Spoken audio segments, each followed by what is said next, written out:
하나님께서 오늘 수요 기도회에 우리에게 주시는 말씀은 창세기 49장 1절에서 12절까지 말씀입니다. 야곱이 그 아들들을 불러 이르되 너희는 모이라. 너희가 후일에 당할 일을 내가 너희에게 이르리라.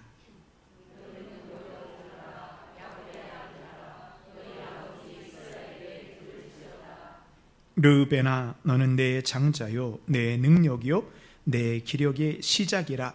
위풍이 월등하고 권능이 탁월하다마는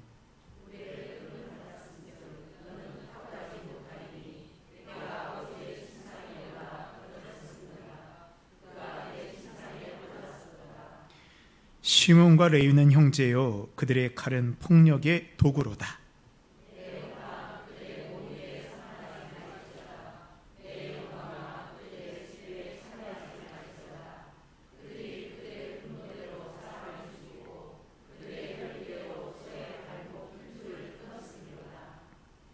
그 노여움이 혹독하니 저주를 받을 것이요 분기가 맹렬하니 저주를 받을 것이라. 내가 그들을 야곱 중에서 나누며 이스라엘 중에서 흩으리로다.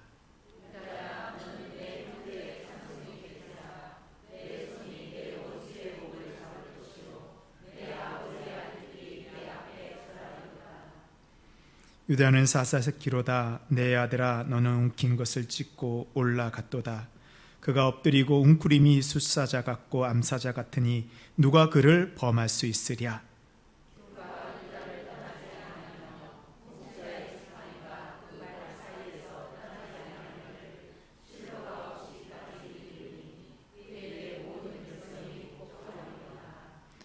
그의 나귀는 포도나무에 매어 그의 암나귀 새끼를 아름다운 포도나무에 맬 것이며 또 그 옷을 포도주에 빨며 그의 복장을 포도즙에 빨리로다. 그의 눈은 포도주로 인하여 붉겠고 그의 이는 우유로 말미암아 희리로다. 아멘. 이것은 하나님의 말씀입니다. 우리가 기도할 때 많은 기도 제목 가지고 기도하는데 특별히 그 기도 제목 중에서 자녀에 대한 기도 제목이 많이 있습니다. 아직 공부하고 있는 자녀들을 학업을 위해서, 또 결혼을 준비하는 자녀들을 위해서, 취업을 준비하는 자녀들을 위해서 우리가 많은 기도 제목이 있어요. 그래서 그 기도의 중요한 내용은 우리의 자녀들이 하나님이 주시는 그 축복 가운데 거하게 해달라는 것입니다. 저도 우리 성도님들에서 기도할 때 자녀들을 위해서 많이 기도를 합니다. 그러면 우리가 어떻게 할 때 우리를 통해서 우리의 자녀들까지 하나님의 주신 축복이 흘러 내려갈 수 있을까요? 우리가 어떻게 삶을 살아야 되고 우리 자녀들을 위해서 어떻게 기도해 줘야 될까요? 우리의 기도 가운데 빠져서는 안 되는 중요한 내용이 있습니다. 그것이 바로 우리의 가족과 우리의 자녀들이 하나님이 주시는 복을 받을 수 있는 그런 정결하고 거룩한 믿음의 그릇이 되는 것입니다. 우리가 믿음의 그릇이 되었을 때 하나님이 주시는 복이 우리와 우리의 자녀들에게 넘칠 수 있습니다. 얼마 전까지 인간의 그 유전 정보 DNA를 조사하는 유전학자들은요, 이 세상 모든 사람들은 태어날 때 부모로부터 받은 그 유전적인 형질, 즉 유전자에 따라서 그의 인생이 결정된다고 생각을 했습니다. 특별히 이 무신론으로 기독교를 공격하고 만들어진 신이라는 그런 책을 쓴 유명한 그런 현대의 진화론의 선봉장에 있는 리처드 도킨슨이라는 사람이 있습니다.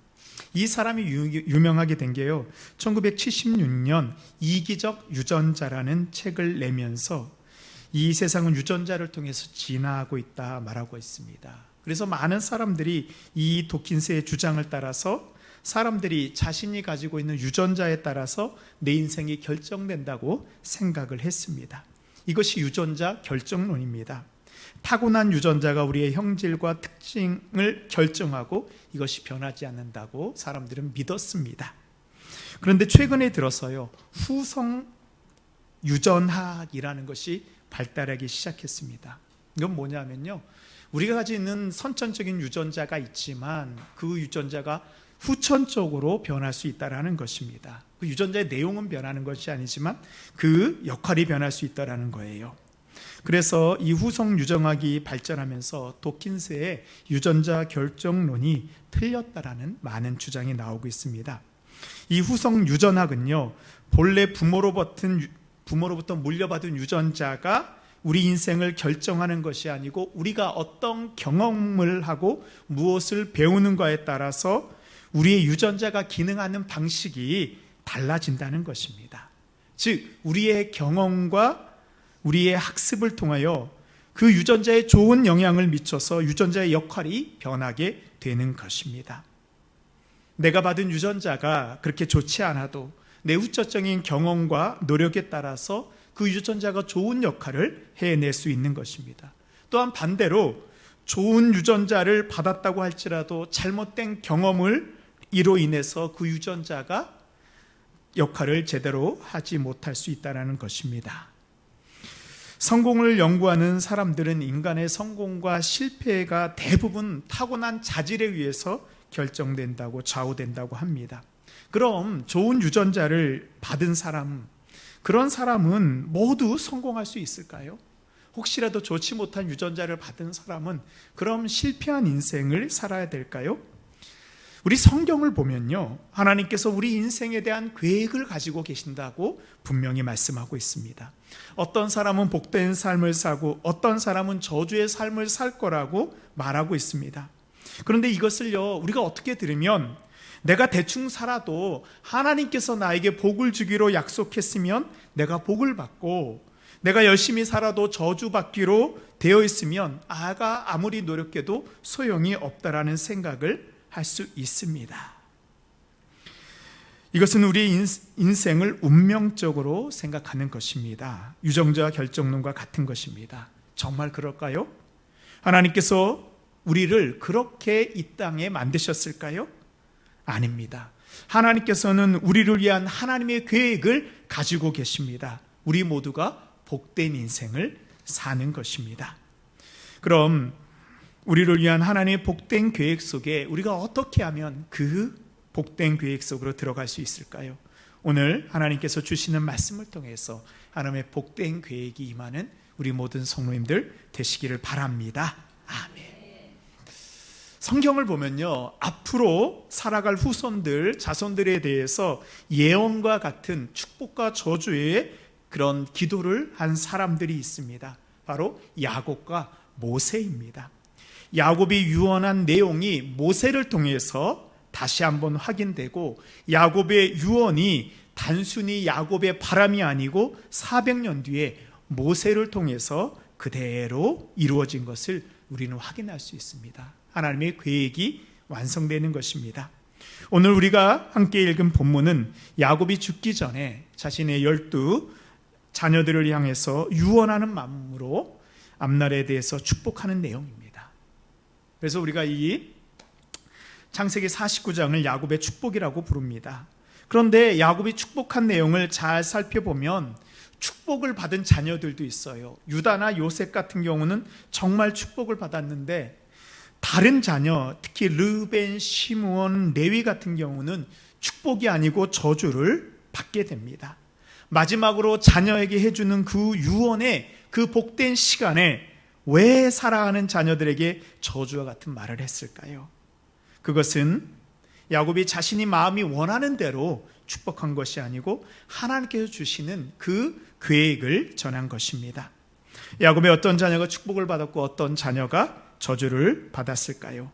야곱의 12 아들의 삶, 특별히 야곱의 4 자녀의 그런 삶을 통해서 그들의 인생이 살아가는 그 순간이 바로 축복과 저주의 선택의 순간들이 있었습니다.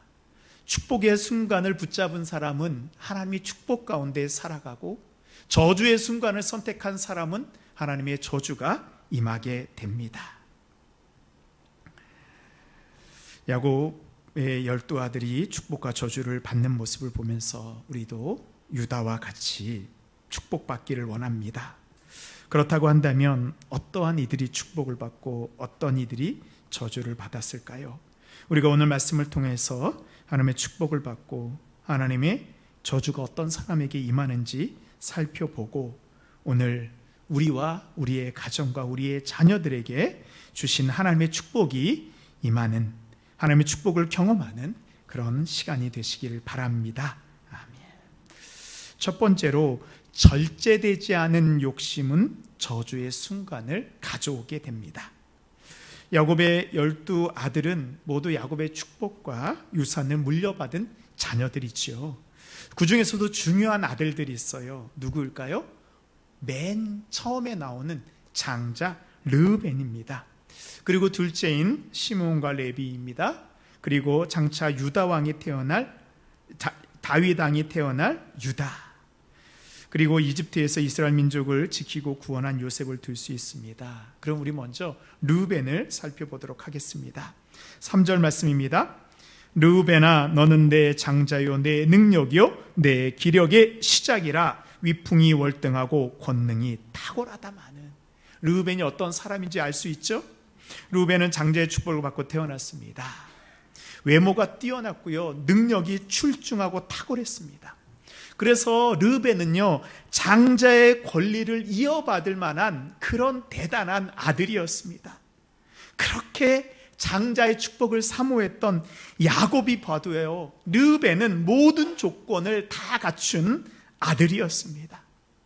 그런데요, 야곱이 그 아들을 저주합니다.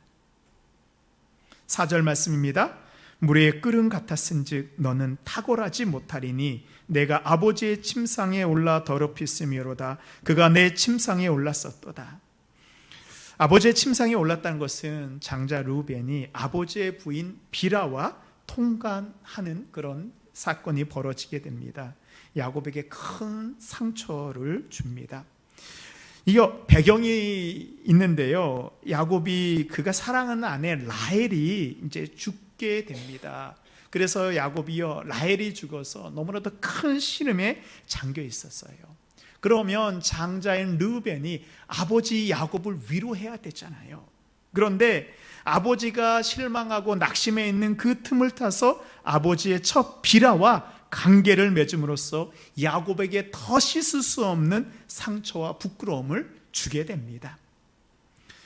그리고 그 결과로 12아들 가운데 오직 한 명 장자만이 누릴 수 있는 그 권리를 잃어버리게 됩니다. 장자는 다른 아들이 받을 기업의 2배의 기업을 받게 됩니다. 근데 이것을 다 잃어버리게 됩니다. 그리고요, 400년 뒤에 이제 출애굽하여서 가나안 땅에 들어가게 돼서 기업을 분배받게 됐잖아요. 12아들이 기업을 분배받을 때 원래는 이 가나안 땅은요, 요단강을 건너가야지 받은 그런 약속의 땅입니다. 근데 이 르우벤 지파는 요단강을 건너가기 전에 요단 동편을 분배받습니다.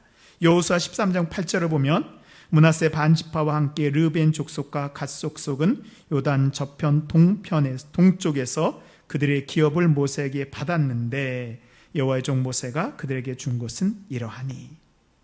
그러니까 이 르우벤 지파는요, 요단을 건너가지 못하고 동편 땅을 분배받습니다. 그리고 이후 르우벤 지파는 이방인들에게 동화되어서 12지파 가운데 제일 먼저 그 흔적이 사라져버리는 지파가 되었습니다.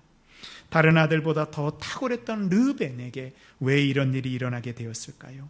우리 말씀을 보니까요, 르우벤의 행동이 물이 끓음 같았다라고 하고 있습니다. 물이 한번 끓기 시작하면 어떻게 되죠? 부글부글하면서 격하게 끓어오릅니다. 다른 번역본을 보면 격렬한 파도와 같다라고 번역하고 있습니다. 르우벤은 이 자신의 욕심의 바람이 파도를 만들었을 때 그것 파도와 같이 동요되어서 흔들렸습니다. 우리가 물을 끓여보면 어때요? 처음에는 그 물이 뜨겁지 않아 보입니다. 만져도 될 것 같아요.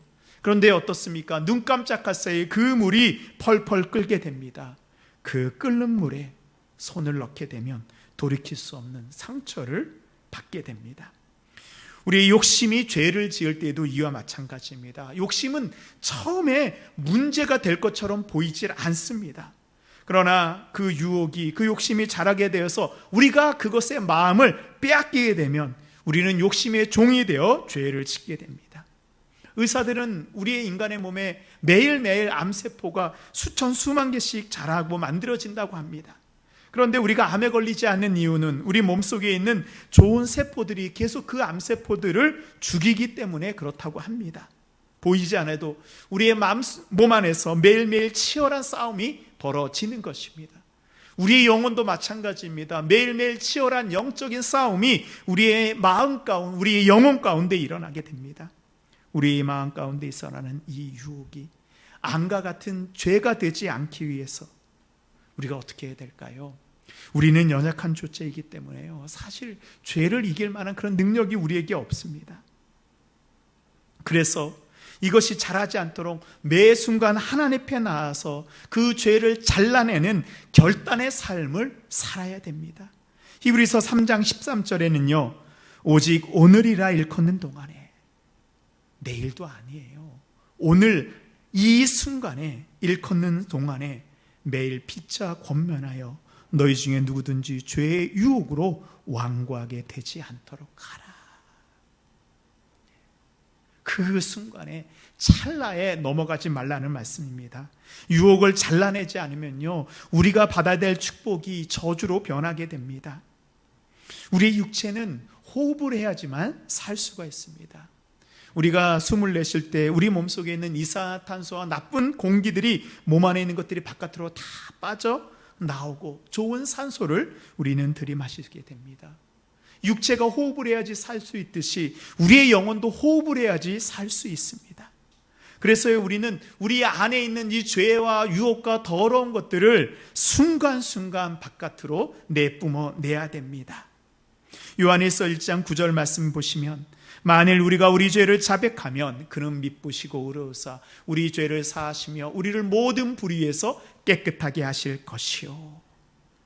우리가 매일매일 우리의 죄를 자백하면, 숨을 내뿜듯이 우리의 죄를 하나님 앞에 자백하면 순간순간 죄의 유혹이 우리 안에 생길 때 그것을 하나님 앞에 고백하십시오. 하나님, 내가 연약한 죄인입니다.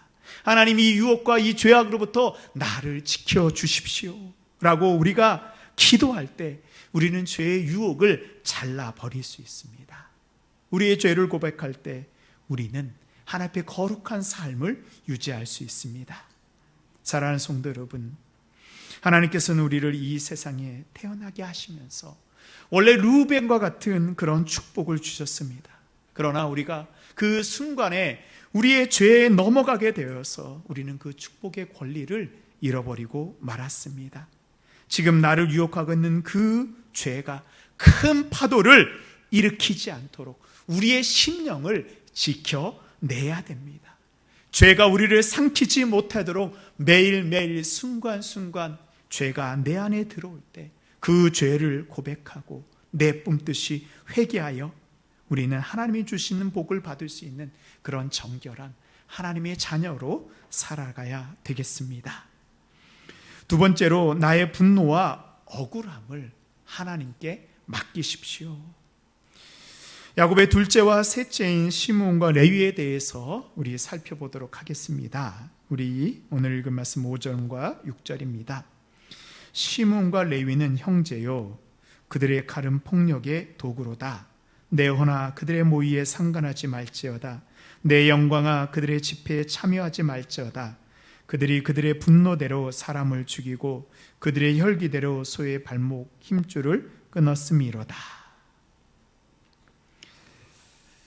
이 레위와 시므온은요, 자신의 분노를 이기지 못하고 폭력을 행하여서 하나님의 축복이 아닌 저주를 받게 됩니다. 시므온과 레위는 형제요라는 표현을 통해서 시므온과 레위는 서로 단짝처럼 함께 어울려 다녔던 것을 우리는 알 수 있습니다. 두 사람의 마음이 잘 맞았어요. 그래서 좋은 일을 할 때도 함께하고 나쁜 일을 할 때도 함께 어울렸습니다. 우리도 단짝이 있잖아요. 나와 함께 잘 어울리는 사람들이 있습니다. 그런데 아버지 야곱은 그 단짝인 둘째와 셋째를 폭력의 도구라고 평가하고 있습니다. 이들은 자신의 그런 원수 갚는 것을 이기지 못하여 많은 이들을 죽이게 됩니다. 도대체 이 두 아들이 무슨 일을 벌였을까요? 창세기 34장이 이 예언의 배경입니다. 야곱이 가나안의 세겜 성읍에 머물렀을 때의 일입니다. 창세기 34장 7절에 보면요, 야곱의 아들들은 들에서 이를 듣고 돌아와서 그들 모두가 근심하고 심히 노하였으니 이는 세겜이 야곱의 딸을 강간하여 이스라엘에게 부끄러운 일 곧 행하지 못한 일을 행하였음이었더라. 이 야곱이 사랑하는 딸 디나가요, 이 세겜 성읍에 구경을 가게 됩니다. 근데 구경을 갔다가 이 히위 족속의 주장 하몰의 아들 세겜에게 강간을 당하게 됩니다. 이 고대에는요, 남자들은 자신의 마음에 드는 여자가 있잖아요. 그럼 먼저 힘으로 그 여자를 취하게낸 다음에 너는 이제 내 여자니까 나와 결혼하라고 했습니다. 이게 그 당시의 풍습 중에 하나였습니다. 그러니까 디나를 욕보인 세겜도 이와 같이 디나를 자신의 아내로 삼으려고 야곱에게 요청을 합니다. 근데 야곱은 하나님의 자녀잖아요. 그래서 이방인과 통혼을 할 수 없습니다. 디나가 더럽혀졌지만 디나를 보낼 수가 없는 것입니다. 그래서 야곱의 딸 디나는 당시의 풍습대로 결혼도 하지 못하고 슬픔을 가지고 평생을 살아갈 수밖에 없습니다. 자신의 동생이 이런 억울한 일을 당하자 시므온과 레위가 나서서 이 누이 디나의 복수를 하게 됩니다. 34장 14절에 보면요, 야곱의 아들들이 그들에게 말하되 우리는 그리하지 못하겠노라. 할례 받지 아니한 사람에게 우리 누이를 줄 수 없노니 이는 우리의 수치가 됨이니라. 그런즉 이같이 하면 너희에게 허락하리라. 만일 너희 중 남자가 다 할례를 받고 우리같이 되며. 디나를 원하고 좋았던 세겜에게 이 시므온과 레위가 이제 거래를 합니다. 그래, 디나를 주겠다. 근데 조건이 있다. 우리 민족은 할례를 받은 사람들만 통혼을 할 수 있다. 이제 너희 히위 족속도 너 할례를 받으면 이제 우리 딸들을 너희에게 주고 너희 딸들을 우리가 받아서 이제 함께 살아가자. 이 세겜은요, 이 디나를 자신의 아내로 받고 싶은 욕심 때문에 자신의 성에 있는 모든 남자들에게 할례를 받게 합니다. 추장의 아들이었기 때문에 가능했죠. 그리고 남자들이 할례를 받은 지 3일이 되어서 가장 고통으로 움직이지 못하는 그날에 시므온과 레위가 할례를 할 때 사용했던 거룩한 칼을 가지고 움직이지 못하는 세겜 성읍의 모든 남자들을 다 죽이고 그 성읍을 노략합니다. 디나의 원수를 갚은 시므온과 레위는 정의를 행한 것 같지요. 그러나 그들이 결코 사용한 방법은 정의롭지 못하였습니다. 먼저는 상대를 속였습니다. 우리같이 되며. 네, 아니잖아요.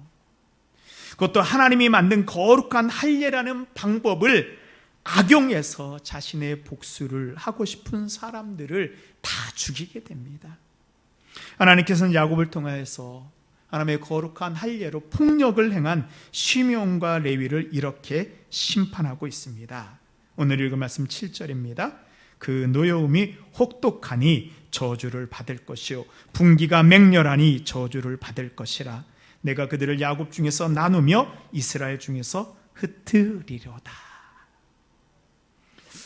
이 시므온과 레위는 저주를 받게 돼서 이제 한 지파로 살지 못하고 이 시므온 지파도 흩어지게 되고 레위 지파도 다 흩어져 살게 된다는 것입니다. 이 하나님의 저주는 시므온과 레위의 자손들한테 그대로 이루어지게 됩니다.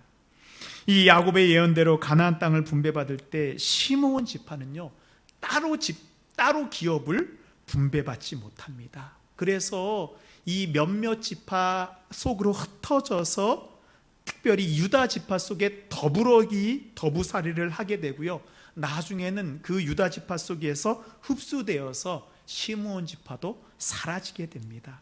레위 지파는 어떻게 되죠? 아예 땅을 분배받지 못하고 12지파로 다 찢어져서 흩어져서 살게 됩니다. 하나님이 흩으리라 하는 그 예언이 그대로 이루어지게 됩니다. 시므온과 레위는 자신의 누이가 당한 악한 일에 원수를 하여 갚았습니다. 그러나 원수 갚는다는 명분을 가지고 살인과 폭력, 거짓을 행하는 것을 하나님이 허락하지 않으셨습니다. 우리도요, 그리스도인으로서 이 세상에 살다 보면 억울한 일을 많이 당합니다. 내가 교회를 다닌다는 이유로, 내가 다른 사람들보다 좀 착한다는 이유로, 내가 말씀을 지키려고 하는 그 이유 때문에 우리는 다른 사람으로부터 핍박받고 억울한 일 당합니다. 그럴 때요, 내가 직접 원수 갚고 싶은 그런 마음들이 있습니다. 그럴 때가 있잖아요. 밤에 잠 못 이루잖아요. 억울한 일을 당해가지고요. 사도 바울은 로마서에서 우리에게 이렇게 말씀하고 있습니다. 우리 로마서 12장 19절 말씀이요, 우리 함께 합독하도록 하겠습니다. 내 사랑하는 자들아, 너희가 친히 원수를 갚지 말고 하나님의 진노하심에 맡기라 기록되었을 때,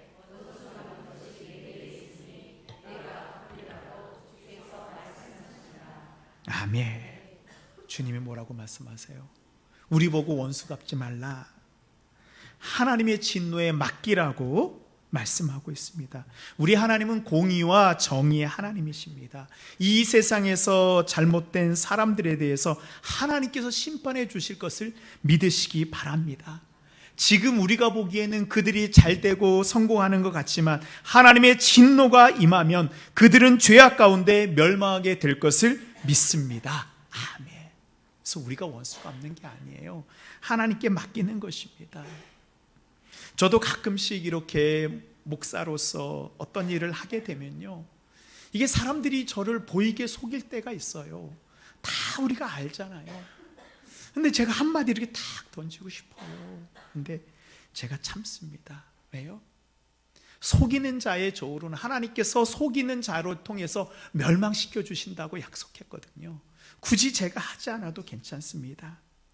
우리가 억울한 일을 당할 때 하나님께서 우리를 위해서 대신 싸워주신다고 말씀하셨습니다. 시편에 보니까요, 우리의 원수의 머리에 숯불을 올려서 그들을 심판하신대요. 머리에 숯불을 올리면 얼마나 뜨겁습니까? 우리가 잠깐 내 힘으로 원수 갚고 싶을 때에도 하나님께 맡기십시오. 하나님을 신뢰하십시오. 그때 우리가 혹시라도 내 욕망과 또 내 원수 갚는 것을 통해서 우리가 죄 지을 수 있을 때 하나님께서 우리를 보호하여 주시는 것입니다.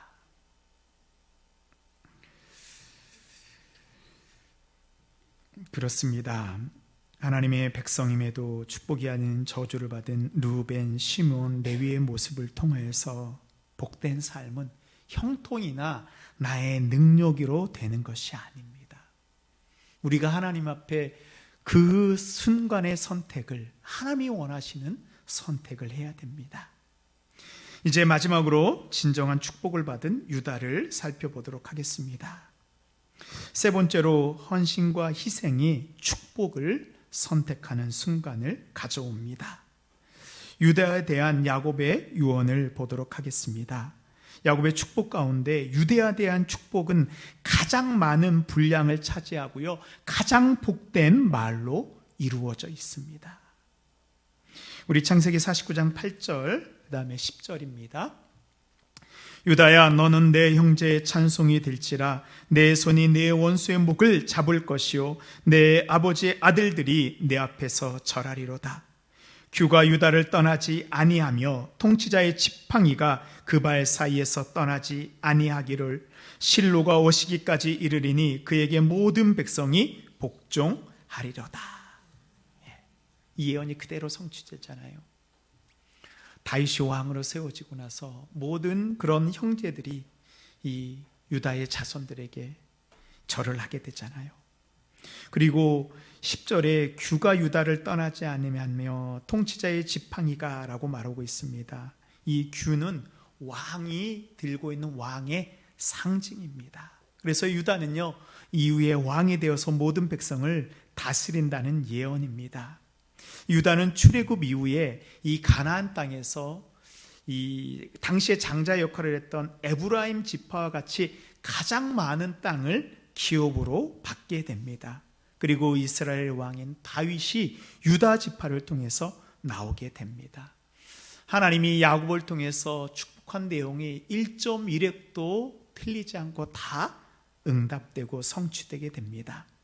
그럼 유다의 다른 형들은 이렇게 저주를 받았는데 유다는 어떻게 좋은 축복을 받을 수 있었을까요? 유다가 그렇게 훌륭한 사람이었을까요? 우리가 창세기를 읽어보면요, 유다가 그렇게 훌륭한 내용이 나오질 않습니다. 그리고 창세기 38장에 보면 유다에 대한 이야기가 구체적으로 나옵니다. 그런데 이 부분도요, 결코 그렇게 좋은 이야기가 아닙니다. 유다는 이 이방인인 가나안 여인 수아와 결혼을 하게 됩니다. 유다는 야곱의 아들이었는데도 이방 여인과 결혼을 합니다. 그래서 아들을 셋 둡니다. 첫째 아들 엘을 위해서 다말이라는 가나안 여인을 유다는 며느리로 삼습니다.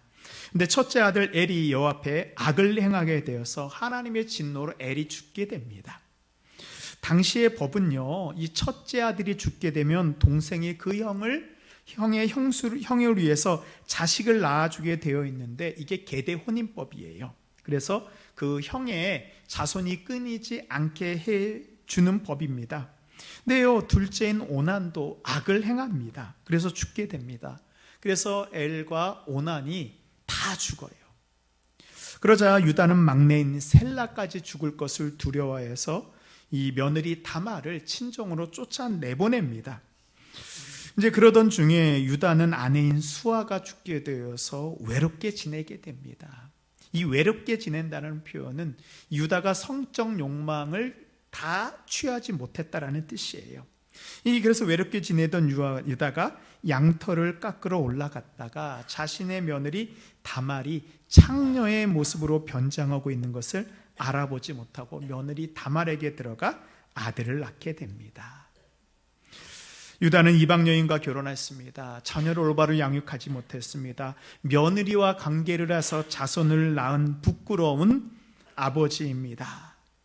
그러나 오늘 야곱을 통해서 가장 좋은 축복을 받게 됩니다. 어떻게 해서 이런 일이 가능했을까요?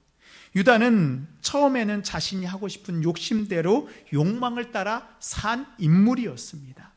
그러나 유다는 다말을 통하여서, 다말의 희생을 통하여서 자신의 부끄러움을 깨닫게 됩니다. 가족과 형제를 위해서 희생하는 사람으로 변하게 됩니다. 이제 나중에 그 먹을 것이 없어서 이 야곱의 아들들이 이 요셉에 있는 이 애굽으로 양식을 구하러 옵니다. 그때 요셉이 형들을 시험하기 위해서 어떻게 했죠? 베냐민을 볼모로 잡습니다. 그래서 베냐민은 두고 너희들끼리 올라가라 라고 이야기하게 되죠. 그때 어떻게 합니까? 형제들과 베냐민을 구하기 위해서 자신의 목숨을 걸고 나온 사람이 유다였습니다. 창세기 44장 33절입니다. 이제 주의 종으로 그 아이를 대신하여, 베냐민을 대신하여 머물러 있어 내 주의 종 되게 하시고 그 아이는 그의 형제들과 함께 올려 보내소서. 베냐민은 보내주시고, 유다, 내가 이제 당신의 종이 되겠사오니 나의 생명을 취하고 이 베냐민을 구하여 주십시오. 하나님께서는 가족과 형제들을 위해서 자신의 목숨까지도 내놓는 유다의 헌신적인 사랑을 보고 유다를 이스라엘의 영적인 장자로 삼는 복을 허락해 주십니다. 그렇습니다. 하나님께서는 그가 부족한 그릇으로 태어났다고 할지라도, 그의 행실이 바르지 못하고 할지라도 자신을 헌신하여 다른 사람을 살리는 유다의 헌신을 보고 그를 사용하셨습니다. 그 유다의 모습이 신약의 예수 그리스도의 헌신에 십자가에서 자기 목숨을 내어놓는 그 모습입니다. 유다가 자신의 목숨을 헌신하는 순간 저주의 삶을 살았던 유다가 축복의 삶을 사는 순간으로 변하게 됩니다. 베드로전서 4장 8절에 보면요, 무엇보다도 뜨겁게 서로 사랑할지니 사랑은 허다한 죄를 덮느니라. 유다의 사랑이 그의 죄를 덮었습니다. 우리가 하나님이 우리에게 예비해 놓으신 그 복된 삶을 살기 위해서는 나를 다른 사람 위해서 헌신하기 위해 나를 내놓아야 됩니다. 예수님께서도 우리에게 이렇게 말씀하셨습니다. 마태복음 22장 39절입니다. 둘째도 그와 같으니 내 이웃을 내 자신과 같이 사랑하라 하셨으니, 어떻게 사랑하라고요? 내 몸과 같이, 내 자신과 같이 사랑하는 것입니다. 그런 사랑을 통해서 하나님께서는 복된 사람으로 만들어 주십니다. 그렇습니다. 우리가 태어난 모습이 부족할 수도 있습니다. 우리가 과거에 살아온 모습이 잘못된 삶으로 살았을 수도 있습니다. 부족한 그런 모습일 수도 있습니다. 우리가 허물이 있을 수도 있습니다. 그러나 우리가 예수 그리스도의 마음을 품고 나를 내놓고 다른 이들을 사랑하게 될 때, 예수 그리스도의 마음으로 사랑하게 될 때 하나님께서는 우리에게 축복의 순간을 예비해 놓으셨습니다. 사랑하는 성도 여러분, 지금 우리가 드려야 될 희생과 헌신이 무엇입니까? 희생과 헌신을 드려야 되는 곳이 어디입니까? 나를 위해서 살아온 인생은요, 내가 많은 것을 쌓았다고 해서 그것은 축복된 인생이 아니라는 것을 우리는 알아야 됩니다. 주님을 위해서, 주님이 우리에게 맡겨준 사람들을 위해서 나를 희생하고 나를 헌신할 때, 하나님이 나에게 보내주신 사람들을 내 몸과 같이 사랑하고 돌아볼 때, 우리는 하나님이 예비해 놓으신 그 축복을 누리는, 그리고 우리의 자녀들을 위해서 기도하실 때요, 야곱이 유언하고 야곱이 축복했던 것 같이 우리도 그렇게 축복할 수 있어야 됩니다. 우리가 믿음으로 그렇게 우리의 자녀들을 축복할 때 우리의 자녀들이 하나님이 예비해 놓으신 그 복된 삶을 살게 될 것을 믿습니다. 아멘.